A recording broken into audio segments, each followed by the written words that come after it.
और इसी बीच बड़ी खबर आपको बता दें, संभल हिंसा को लेकर एफआईआर कॉपी सामने आई है। एफआईआर में आरोपी नंबर 1 हैं सपा सांसद जियाउर रहमान बर्क, वहीं आरोपी नंबर 2 हैं सुहेल इकबाल। एफआईआर में 700 से 800 लोगों के खिलाफ मामला दर्ज किया गया है। संभल हिंसा में कुल 7 एफआईआर दर्ज हुई है। फिलहाल संभल में स्थिति सामान्य है। डीआईजी की तरफ से बयान आया है। संभल में दुकानें खुल गई हैं, स्कूल खुल चुके हैं, लेकिन आपको बता दें कि प्रशासन की अभी भी वहां पर तैनाती है और 1 से 2 दिनों में राहुल गांधी संभल जा सकते हैं। बड़ी खबर संभल में शाही जामा मस्जिद के सर्वे को लेकर जो हिंसा हुई थी उसको 48 घंटे होने को आए और यहां पर अभी भी भारी संख्या में पुलिस बल तैनात है। हालांकि धीरे धीरे हालात जो है वो सामान्य हो रहे हैं और धीरे धीरे जिंदगी पटरी पर लौट रही है। और दूसरी तरफ पुलिस का धरपकड़ अभियान भी लगातार जारी है।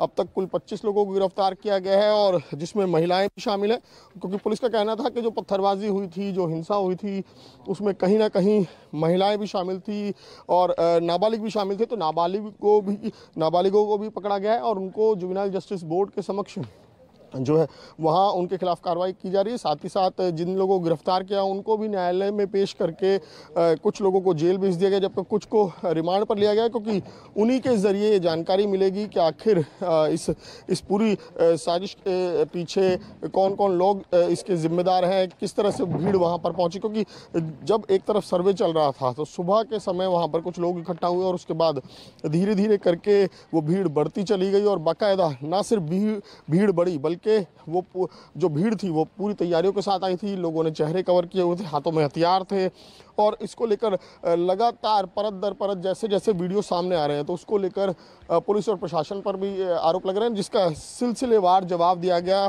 चाहे जो जिले के डीएम हैं या एसपी हैं, उनकी तरफ से उन्होंने एक एक बात का जवाब दिया गया। जिस तरीके से कल जो जामा मस्जिद के सदर हैं उनकी तरफ से कुछ आरोप लगाए गए थे पुलिस के ऊपर, प्रशासन के ऊपर, तो जिसका सिलसिलेवार जवाब दिया गया प्रशासन की तरफ से, जिन्होंने कहा कि जो ये जानकारी दी जा रही थी कि जब मस्जिद में सर्वे हो रहा था तो उससे पहले उसकी कोई जानकारी नहीं दी गई थी। लेकिन साफ तौर पर इस बात से भी इनकार किया डीएम और एसपी थे। उन्होंने कहा कि हमने बाकायदा पूरी जानकारी दी थी, बाकायदा लेटर भी रिसीव करवाया था, तो ऐसा नहीं कहा जा सकता। और ये कोई प्रशासन के आदेश पर नहीं, ये कोर्ट के आदेश पर ये कार्रवाई चल रही थी, तो लिहाजा और उसकी पूरी प्रॉपर जानकारी दी गई थी। और उसके बाद यहाँ पर किस तरीके से भीड़ पहुंची, ये तमाम चीज़ें जो जांच का विषय है। दूसरी तरफ जिस तरीके से पुलिस पर आरोप लग रहे थे कि पुलिस ने फायरिंग की, उसको लेकर भी पुलिस की तरफ से ये साफ किया गया कि पुलिस की तरफ से कोई फायरिंग नहीं की गई।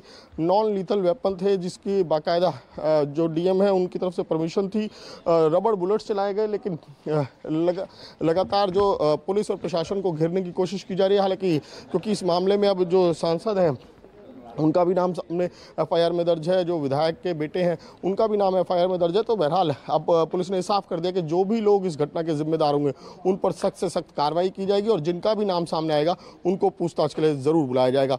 संजय के साथ में कौशिक, न्यूज़ 24, संभल, उत्तर प्रदेश। संभल में अब धीरे धीरे हालात सामान्य हो रहे हैं। इस वक्त मैं संभल के हिंदूपुरा खेड़ा इलाके में हूँ, जहाँ पर अब स्कूल भी खुल चुके हैं। देखिए ये बाल विद्या मंदिर है जहाँ पर अब लोग जो हैं अपने अपने बच्चों को स्कूल छोड़ने के लिए आ रहे हैं। हालांकि जो 2 दिन पहले हिंसा हुई थी तो उसको लेकर लोगों में आशंका तो बनी हुई है, लेकिन उसके बावजूद लोग स्कूल आ रहे हैं। हमारे साथ क्या नाम है आपका? विनय तिवारी। विनय जी, क्या आप स्कूल में ही हैं? जी स्कूल में ही हूँ। अच्छा, ये बताइए कि आज स्कूल खोलने का फैसला हुआ, क्या प्रशासन ने मंजूरी दे दी? अब सर प्रशासन इसके बारे में तो हमारे प्रिंसिपल सर बता पाएंगे आपको। अच्छा, प्रिंसिपल सर अंदर है। पहुँच रहे हैं, बच्चे आ रहे हैं? हाँ बच्चे आ रहे हैं, कोई परेशानी नहीं है। और कितने बजे तक क्लासेस वगैरह चलेंगी? जो नॉर्मल चलते वैसे ही होगा? नॉर्मल से थोड़ा सा कुछ कम करके हम छुट्टियाँ कर रहे हैं। जैसे कि जिनका एग्ज़ाम है वो 11 बजे तक रहेंगे और नॉन एग्ज़ाम वाले बच्चे 12 बजे तक छुट्टी हो जाएगी।